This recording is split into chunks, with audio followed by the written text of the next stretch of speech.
In the yin yang symbol, you're probably all familiar with, there's a circle, and then there's this force that's white and this force that's black that are kind of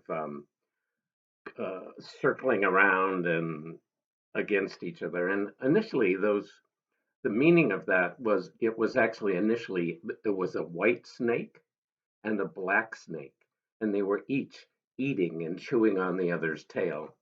And in the original meaning of this, the white snake was the forces of order that wanted to put the world in existence into a form that was stable and reliable.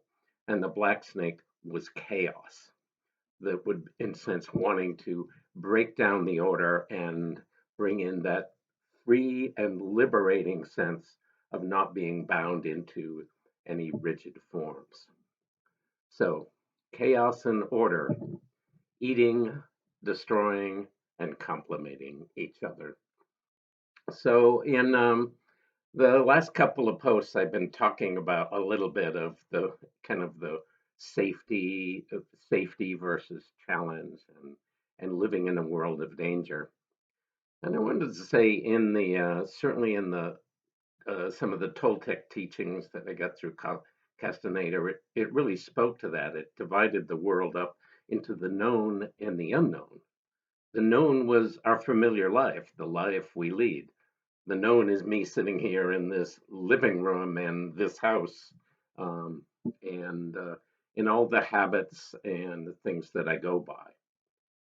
But the unknown is what's outside of that. That when I enter the unknown, all of those, the known, the form, the order, I enter the realm of the dark, the unknown. And so always there's this tension between the known and the unknown. And certainly one of the lessons that I got from Castaneda that was really important is the lesson that the unknown is vastly larger than the known. And there's always a part of us that wants to stay in the known.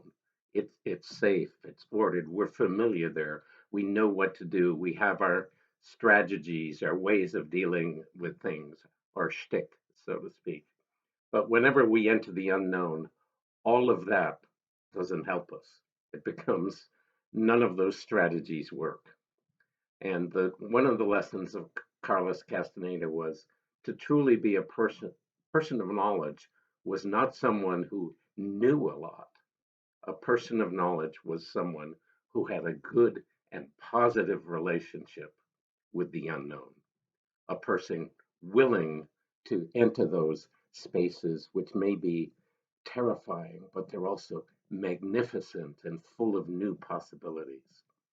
So that the solution was not to eliminate the unknown and create a modern security state and defend the walls.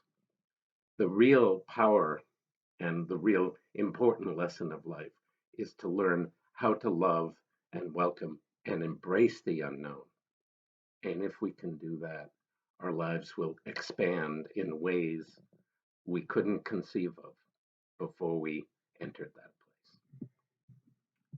place. May the unknown track you down.